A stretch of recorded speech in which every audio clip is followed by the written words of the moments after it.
बिस्मिल्लाहिर्रहमानिर्रहीम। अस्सलाम वालेकुम जी। आज शुरू करते हैं एक्सरसाइज नंबर 6.2। क्लास है जी 6, मैथमेटिक्स क्लास 6 का है। तो इसमें क्या दिया हुआ है, क्वेश्चन नंबर 1 है राइट फॉलोइंग सेंटेंसेस सिम्बॉलिकली, कि आपको कुछ जुमले दिए गए हैं, आपने उनको सिम्बॉलिकली ज़ाहिर करना है, अलामती तौर पर। कैसे करेंगे, अब देखें। दी सम ऑफ, जब सम की बात हुई तो मतलब प्लस करने की बात हो रही है। ऑफ किस किस का, नंबर्स n एंड 6, यानी n और 6 का सम इस जो है बन जाएगा इक्वल का निशान। कितना है जी, 20। The sum of n and 6 is 20। ये हमने इस जुमले को सिंबॉलिकली लिख दिया। अब अगला है जी the difference of numbers n and of numbers n and 27 is 5। अब बात हो रही डिफरेंस की। डिफरेंस से मुराद होता है फर्क करना, तफरीक यानी कि माइनस करना। डिफरेंस ऑफ किस किस का डिफरेंस, n और 27 का। इज इक्वल का निशान बन जाएगा, कितना बताया गया इसके बाद, 5। ठीक है, ये हमारा हो गया जिसमें सिंबॉलिकली हमने इस जुमले को ज़ाहिर किया। आगे पार्ट नंबर 3 है 4 टाइम्स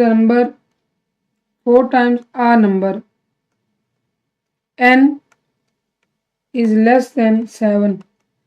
अच्छा जी, 4 टाइम्स a number n, यानी एक नंबर n है उसका 4 टाइम्स, नंबर n है उसका 4 टाइम्स से मुराद ये कि इस 4 को उसके साथ मल्टीप्लाई करें। इज लेस देन, ये लेस देन का साइन है 7। ठीक है, 4 times a number n is less than 7, 4n is less than 7, ऐसे हम लिखेंगे सिंबॉलिकली। पार्ट 4 है 2 times the number n is more than 25। अब देखिए आपको आ जा रहा है 2 times a number n, n का 2 टाइम्स इज मोर देन, यहाँ लेस देन है, यहाँ मोर देन है। मोर देन ऐसे याद करेंगे, मोर होता है ना ज़्यादा, यानी ग्रेटर, तो ये ग्रेटर का साइन है बच्चों, इज 25। ठीक है, ये हो गया क्वेश्चन नंबर 1।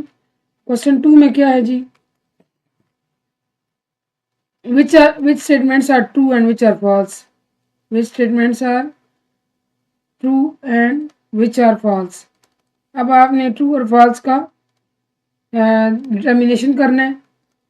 सबसे पहले sum of 5 and 8 is 20, sum of 5 and 8 is 20। अब करना ये है कि यहाँ पे आपको दिया गया है एक सेंटेंस दिया गया है, पहले आपने इसको सिंबॉलिकली लिखना है और फिर देखना है कि सही कह रहे हैं गलत कह रहे हैं। कहा जा रहा है कि सम ऑफ 5 and 8, के 5 और 8 का सम इज इक्वल टू 20। तो आप देखिए क्या 5 और 8 मिलकर 20 बनते हैं, नहीं बनते, तो ये हमारा हो गया फॉल्स। ठीक है, सेंटेंस को पहले शो करेंगे सिंबॉलिकली, उसके बाद डिटरमिन करेंगे कि ये ट्रू है या फॉल्स है। Product of 3 and 10 is 30। Product से मुराद होता है बच्चों मल्टीप्लिकेशन, यानी 3 product of 3 and 10 is 30। Exactly 10 3 का कितना होता है जी, 30 ही होता है। ये हमारा आ गया ट्रू। ठीक है, आसान से क्वेश्चन है, मुश्किल नहीं है बिल्कुल भी। क्वेश्चन नंबर 3 है जी 9 + 19 इज इक्वल टू 28। ये ट्रू है क्योंकि बाकी 9 और 19 को प्लस करें तो 28 आता है। पार्ट 4 है जी 6 + 8 - 2 इज इक्वल टू 0। हल कर लेते हैं। आपको पता है कि मैथ्स में एक बोर्ड मैथ्स रूल आपने पढ़ा होगा। बोर्ड मैथ्स रूल क्या होता है जी, brackets of division, multiplication, addition, subtraction. सबसे पहले मैथ में क्या हल की जाती है, ब्रैकेट। तो अब ये ब्रैकेट में हो रहा है 8 में से 2 माइनस हो रहे हैं, तो 6 आ गया। 6 + 6 12 is equal to 0। No, 12 is not equal to 0, 12 is equal to 12। So ये आपका क्या हो जाएगा, ये आपका हो जाएगा फॉल्स। ठीक है, पार्ट नंबर 5 है आगे आपके पास 7/8 + 3 इज ग्रेटर देन 16। इसे हल करना पड़ेगा। अब देख कैसे हल करेंगे हम लोग के यहाँ से एलसीएम निकाल लें। ठीक है, अब देखें 7/8 है और 3 के नीचे क्या है, कुछ भी नहीं, बाय 1 है। ठीक है, ये हम करते जाते हैं। 8 आ गया एलसीएम, 7 8 1s are 8 और 1 8s are 8, 7 1s are 7, 3 8s are 24। यहाँ से आप करेंगे तो 7 और 24 कितने होते हैं जी, 31/8 इज ग्रेटर देन 16। अब डिवाइड कर लेते हैं 31 को 8 के साथ, 8 4s are 32 होता है, 8 3s are 24। ठीक है, तो कितना आ जाएगा, 7 आ जाएगा। पॉइंट लगाएं, 0 लगाएं, 0 नीचे उतारें और 8 8s are 64। ये बच गया आपके पास 6 और एक, चूँकि पॉइंट लगाया हुआ है 0 लगाएं, नीचे उतारें। 8 8 से 64 बड़ा होता है, 8 5s are 8 7s are 56। ठीक है, अब ये बच गया 4, 0 लगाएं, 0 नीचे उतारें एंड 8 5s are 40। ये हो गया डिवाइड पूरा पूरा। तो आपके पास यानी कि आंसर आया, इसको आप ऐसे लिख सकते हैं कि 3.875 इज ग्रेटर देन 16। यहाँ ये कहने की कोशिश की जा रही है कि ये वाली रकम इस रकम से बड़ी है। अब देखें ये 3 पॉइंट कुछ है, अगर हम पॉइंट के बाद रकम इग्नोर करें, यानी कि आपको यूँ समझिए कि ऐसे कहा जा रहा है कि 3 बड़ा है 16 से, नहीं, 3 16 से कहाँ बड़ा है, छोटा है, तो ये क्या हो जाएगा, फॉल्स। ठीक है, ये हो गया हमारा क्वेश्चन नंबर 2। क्वेश्चन नंबर 3 की जाने बढ़ते हैं। राइट द फॉलोइंग, मैं क्वेश्चन लिख लेती हूँ। Right the following values of unknown, यानी कि जो आपको खाली खाना छोड़ा गया वहाँ पे आपको कुछ रकम लगानी पड़ेगी। विच satisfy the statements, which satisfy the following statements.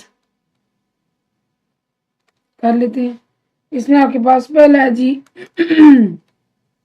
Box है खाली, प्लस 18 इज इक्वल टू 36, यानी 18 में क्या प्लस करेगी, 36 है। इसके लिए आपको क्या करना पड़ेगा, इसके लिए आपको, क्योंकि यहाँ पे ये प्लस हो रहा है ना, यहाँ जब आप इसको मूव करेंगे ब्रैकेट बराबर की इस तरफ तो ये माइनस हो जाएगा। ठीक है, यानी कि आप करना पड़ेगा 36 माइनस 18। तो 36 में से 18 माइनस करें, 18 रह जाता है, इसका मतलब है यहाँ पे क्या आएगा, 18। 18 और 18 मिल के क्या बनाते हैं, 36। पार्ट 2 है आपके पास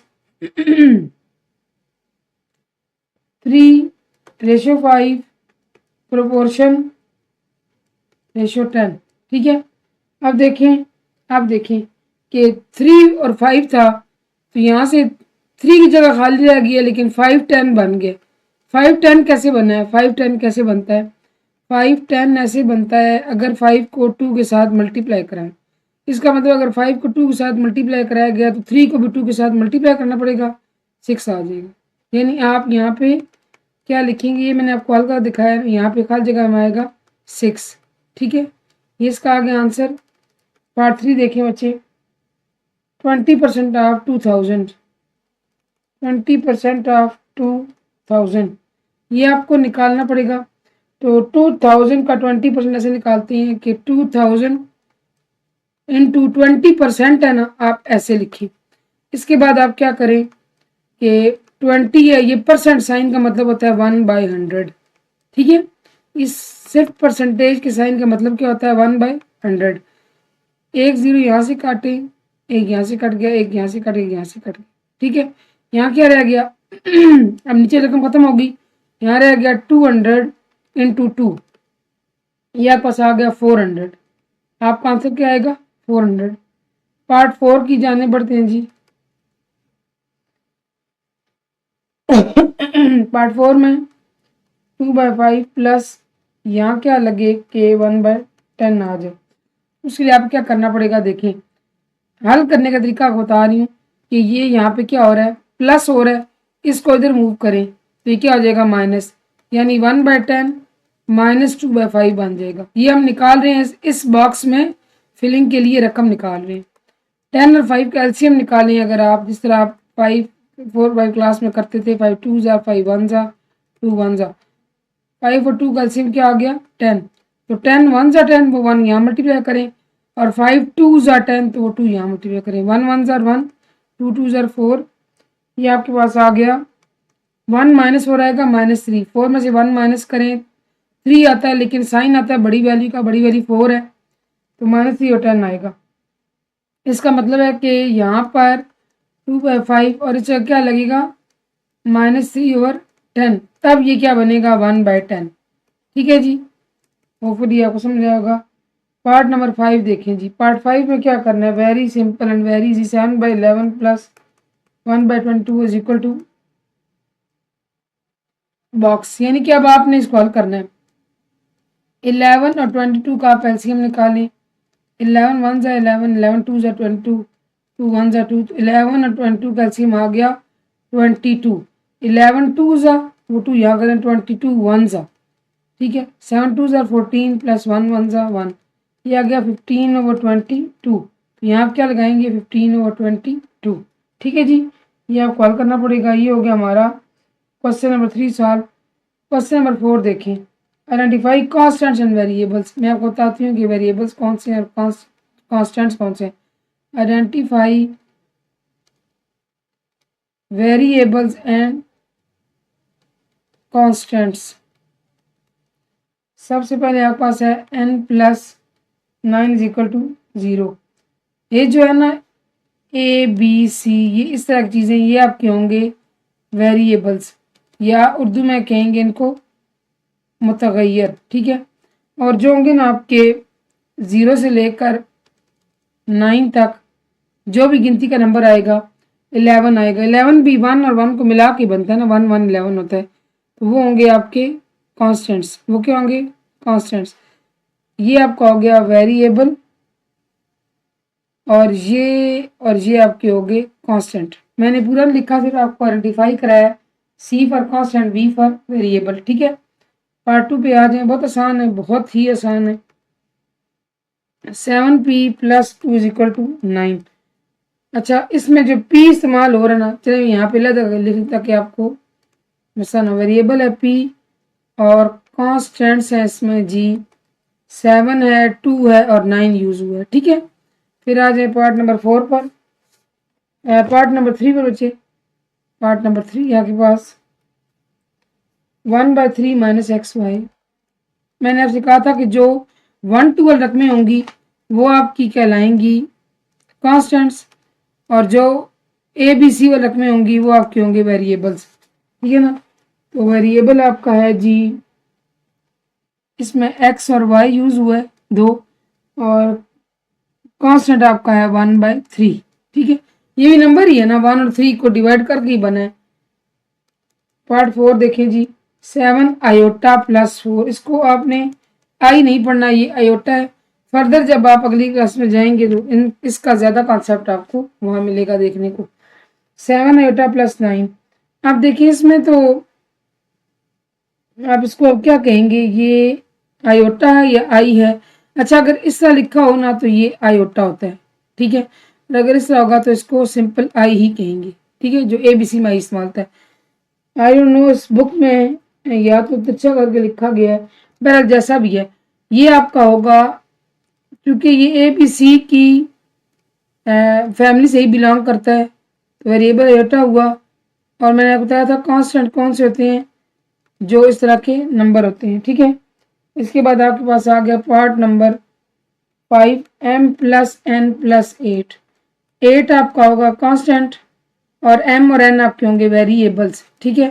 पार्ट 6 आपके पास 9x + y - 37। अब x और y आपके क्या हो गए वेरिएबल्स, x और y, और आपके कांस्टेंट्स क्या हो गए बच्चों 9 और 37, बल्कि -37, ठीक है, क्योंकि माइनस का है ना, ये आपके हो गए। और यहाँ पे हमारी 6.2 हो जाती है जी एंड। आपको समझ आएगी। Thank you for watching. अल्लाह हाफिज़।